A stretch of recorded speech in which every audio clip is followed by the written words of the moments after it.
I like to say a good stage manager is your external hard drive because they remember everything you should remember but don't as a director. So I'm very lucky. I'm blessed.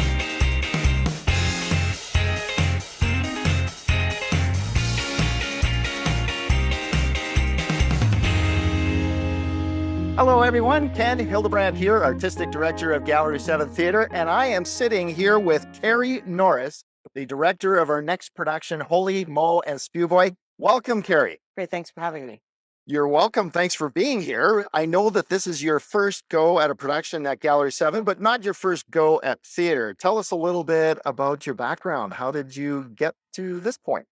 I've been doing theater since I was a small child. And when I was in university, my parents told me not to be a lawyer, to be an actor instead.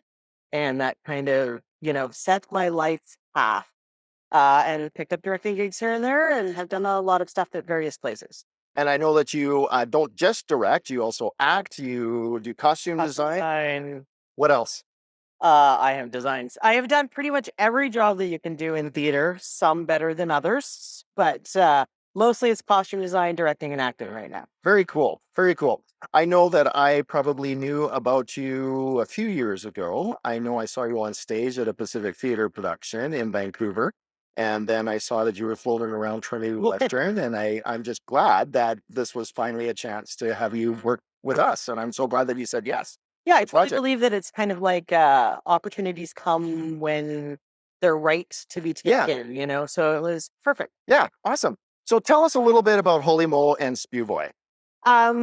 It's this fabulous combination of kind of commedia dell'arte and clowning and Shakespeare and the Bible and a family story all rolled into one crazy little package with lots of surprises. And of course, it's written by the great Lucia Frangione, a well-known Canadian playwright. Absolutely. So it's kind of in that canon of Canadian plays as well. Very well known.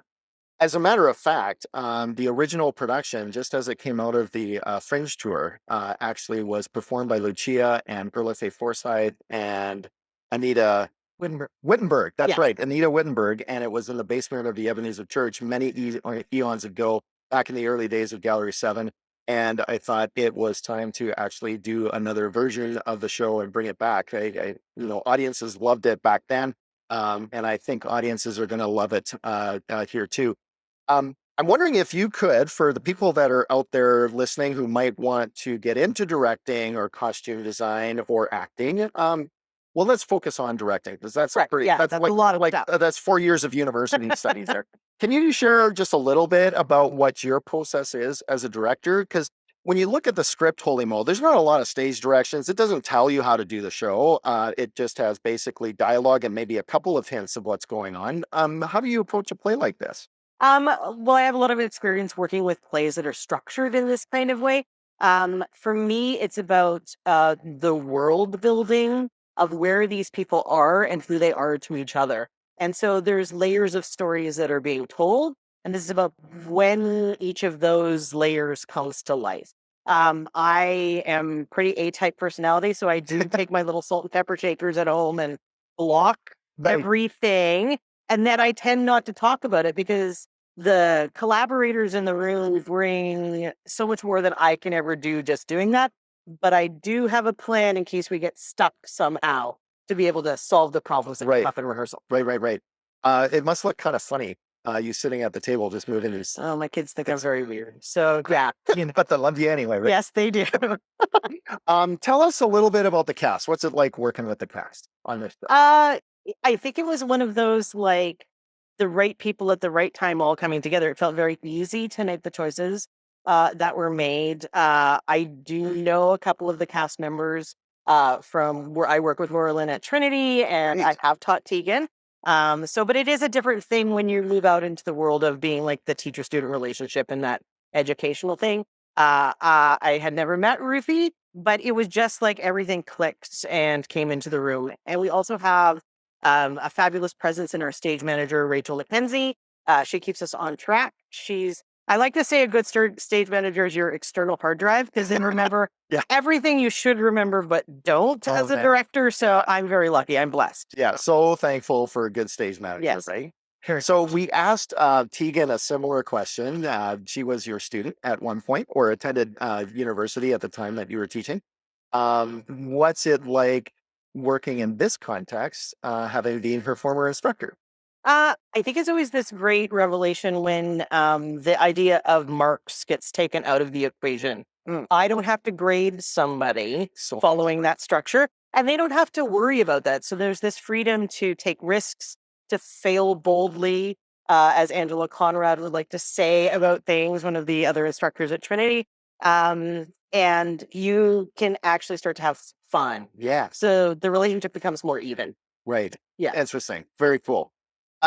What else do I want to ask you?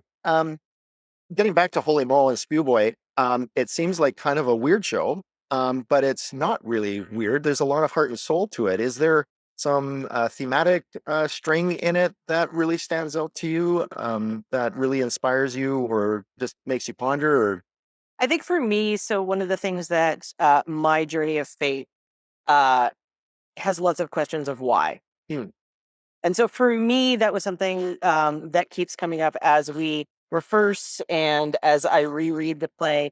So they're hidden amongst all of this fabulous fun. And then there'll be a moment where we hit a why. right. Why? Like why? And where does that why take us? And what do we learn from that question that gets asked? And to me, that little seed is kind of like a part of what's going on.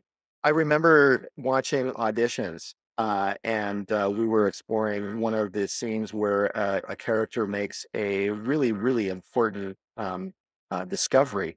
And it was so incredibly moving watching that. And that's just a testimony to the strengths of the writing itself, that you can find that moment even in an audition when everyone's nervous and hasn't had a lot of time to, think through the script and that sort of thing. So I'm really looking forward to seeing what you all do with the show and seeing those surprises, the tremendous fun that's in the show and so on. Is there anything you'd want to say or let audiences know about what they will enjoy most about the show? I mean, I think that different people will connect to it in different ways. And I think it's that kind of show that like 200 props and like will bring the kitchen sink and like there's all this fabulousness that if you want to come and just have fun, you're going to have fun. But I bet your heart is going to get touched at the same time. And what more can you ask from a theatrical experience, right? Yeah. Laugh, you cry, you think, like it's all wrapped up in this fabulous little package. Plus, there's a really cool pageant wagon. Yes, I'm so excited. Yes. Well, so you get to see the set Yeah. play with it and all that kind of People stuff. are going to have It'll to be wait for amazing. that. Yeah, Yes. Awesome. Thank you so much. That thank was you. fun. Great.